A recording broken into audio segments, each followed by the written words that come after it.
The historical past that unites us, hospitality, warrior spirit and patriotism to a very high degree. Cultural proximity and a shared common history. All of them are engaged in conflicts over disputed territories. Policies of the USSR shaped the political and social context of these countries, which later became the source for many political and social issues. After the Soviet Union, when we were all a part of this huge union that we call Soviet Union, I believe that after this we have gained this confidence that we need to survive, we need to be independent. Still, these nations managed to preserve their own cultural identities. They have their own alphabets and languages, and also some similarities can be observed in their cultural traditions, like how guests are treated and how foods are served. The countries of South Caucasus have similar history and heritage from Soviet Union. So we have same challenges today, and we need to work together to solve the problem. Similar features of this conflict is that we don't have a proper communication and right communication with each other. Russian-Turkish direct involvement in the military confrontations discussed as peacemaking operations. We're all in conflict, and regardless if it's frozen or not, we're still deemed to be a red zone for the Western community.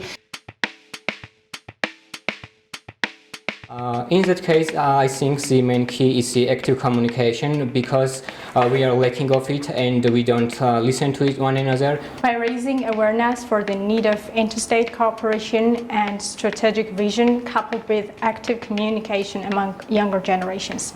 If the governments of the countries do not provoke violence between young people, and if they actually try for the young people to communicate through the project, through investing and funding some projects that would encourage the two people to communicate with each other, I believe that it would be very tangible and very real for the young people to start communicating with each other. Each and every side has to find a way to peacefully communicate and find a common ground, no matter how hard it might be.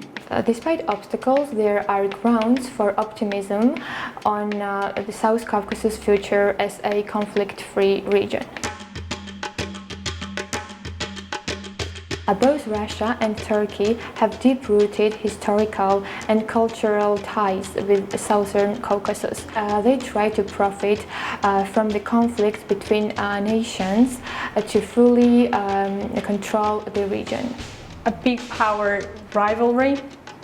Russia and Turkey see the South Caucasus as their backyard, bringing political chaos and endangering their democratic development. Obviously, they have their political and economical interests, which most of the times ignore the interests of the common people living in South Caucasus. I believe that the next few decades will distance our region from conflicts, and we will have the region with a strong economics and with a strong democratic society. Today we have pipelines, and this is one of the main perspectives, but we can only speak about that if the region will be stable and there will be peace.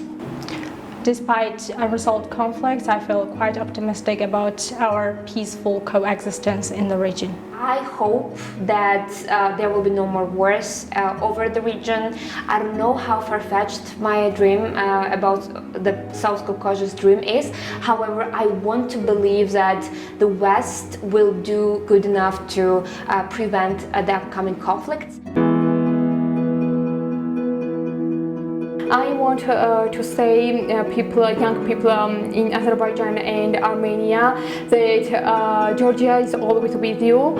It is our common interest and responsibility to restore peace in the region.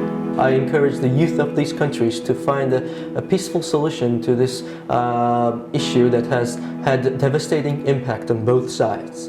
Please educate yourselves and have an understanding of who is the real nemesis and enemy of your country. Right now I'm speaking to you and I ask you to do the same. ThroughTheNews gives you all the chances and is always available to you to listen to and to publish your thoughts because we work with you.